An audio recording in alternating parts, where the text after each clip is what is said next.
One Piece chapter 1048. Now, not really much transpired in this chapter in terms of the plot progressing forward, and this is mostly due to the fact that we had a lot of flashback materials in this chapter, and again, flashback that is justified because it is a build up to a moment that ultimately decides Orochi's fate in all of this, and so it culminated in that. So I think this chapter was mainly focused on Orochi and Kaido's evils and the misery that they've caused the inhabitants of Wano, and of course the scabbards and everyone involved with Oden. But the highlight was definitely on Orochi here, as this might mark the end of him. We're not sure. We're gonna put an asterisk on that because again, we don't know if he's actually dead, even though all of his heads have been cut off. Again, with mythical zones, it seems that if they die, maybe something happens. Again, I don't know if Orochi's dead, but I would like to believe so. But let's start from the beginning. And as usual, guys, I would appreciate it if you dropped a like on this video. Let's go for 500 likes, and subscribe if you're new here. Now, the chapter starts off with where we pretty much ended off in the previous chapter, in which Luffy inflates his arm to the size of Onigashima, in which it has become so powerful to the point where it most likely will destroy the island. And because of that fact, Luffy wants Momo to deal with that situation in getting rid of Onigashima away from the line of fire of his attack. Of course, at this point in time, Momo is getting very desperate because now Luffy is telling him that he believes in him, and at this point in time, he still has no control over the flame clouds. Now, surprisingly, I did think Momonosuke was going to do something in this chapter based on the previous chapter and how that was building up, but I think with this chapter, Oda is sort of getting rid of the side pieces or side plot lines that are still present in the story, and in this case, the plot line that I am referring to here is the Orochi and HIYORI plot line that has finally reached some sort of resolution. Now, there are still asterisks to be talked about there, but as of right now, it seems that we're done with that situation for the time being. Whatever comes next will be after everything is done. Now, as to what Momonosuke is going to do, we're still not sure. I think a lot of people are assuming that he's gonna try to use the flame clouds just like Kaido, but at this point in time, I'm not sure if that's going to be the resolution because, again, he doesn't have the same level as Kaido in terms of using those flame clouds, so it might be something else that he might have to resort to here. And of course, as the situation is getting more desperate and having Luffy trust him with so much confidence, this will definitely bring Momonosuke to some sort of revelation or awakening into how he's going to get Onigashima away from line of fire, because the lives of thousands of people are essentially at risk here, and people that he cares for, everyone that we know of that helped the alliance, is currently on Onigashima, and if that attack lands, a lot of people are going to get injured and killed. So Momonosuke is at the point of where he needs to do something, and there isn't that much time left, right?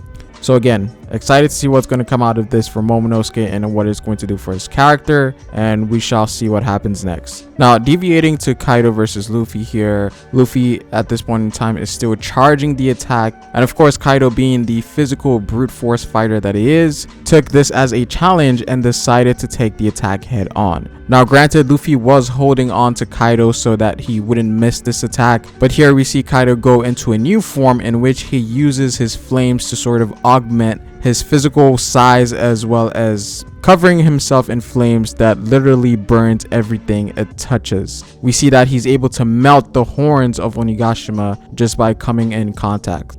And so because of this, Luffy was unable to grab Kaido anymore at this point. But again, as I mentioned before, Kaido took this as a challenge, and so Luffy doesn't have to worry about the attack missing because Kaido is taking it head on. And of course, this resulted in a massive clash between the two. Now, I have to remind you guys that Kaido does grow in size in this form, because we see that Kaido is about the same size as Luffy's fist, and that's only Kaido's head, so his body is actually even much more bigger. So we see that Kaido gained a lot of physical size from this, as well as the burning flames that's covering his body. Who would have thought that Kaido would use full transformation to take on Luffy's strongest attack so far? But then again, when it comes to Zoans, it's all about perks. Full transformation isn't actually useless, and in this case in particular, Kaido is using this form because it is huge, and so he's using that to his advantage in order to compete against Luffy's island-sized fist. Now, because of Kaido's flames being extremely hot, Luffy has to project his attack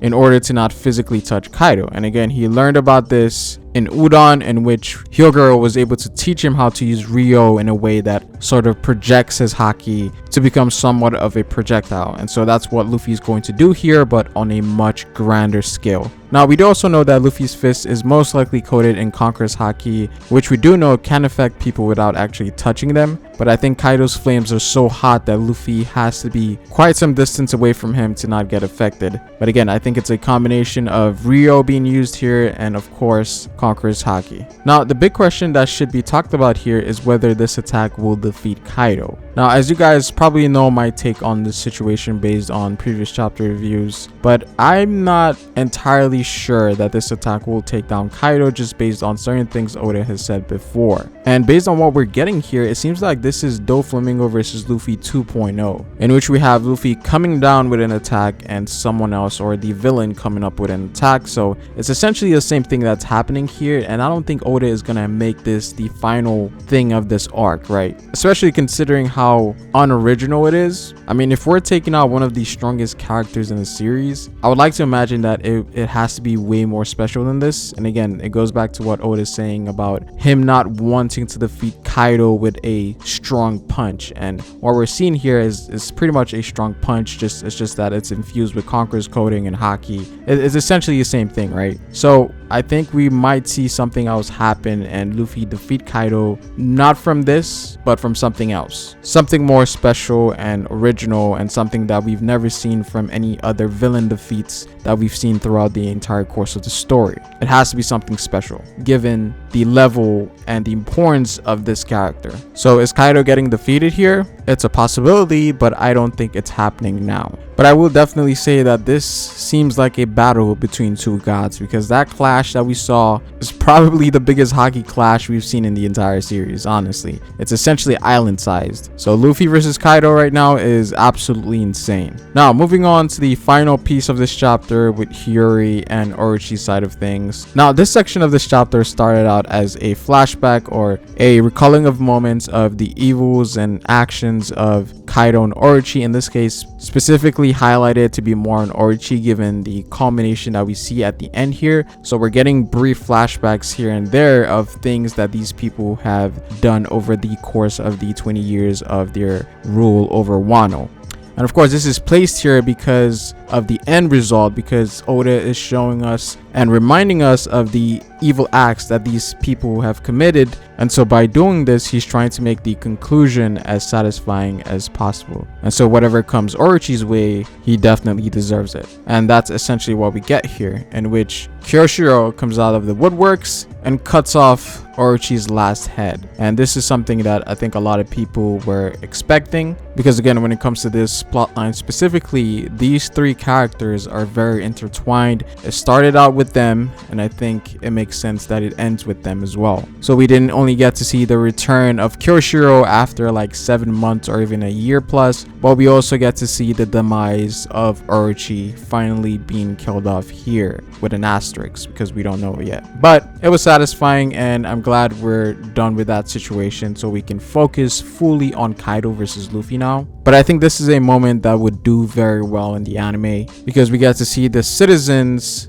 sort of convey their wishes through the lanterns, and we see those feelings get fulfilled in this chapter. So it's like two different scenes happening at the same time, correlated to each other. So I think this is a scene that would look really nice in the anime. But this was definitely dope seeing Kyoshiro and HIYORI get their revenge here, especially for these two, because we know that these two have waited 20 years for this in real time, right? Finally hoping for this day to come, and it's finally been realized here. So yeah, dope moment for Kyoshiro and HIYORI for sure. But that is pretty much it for this chapter, guys. I'd appreciate it if you dropped a like on this video, comment down below what you guys think, subscribe for more One Piece content on this channel. You can follow me on Twitter at FerroSpace. But it is fair, guys, and I will see you folks later. Peace.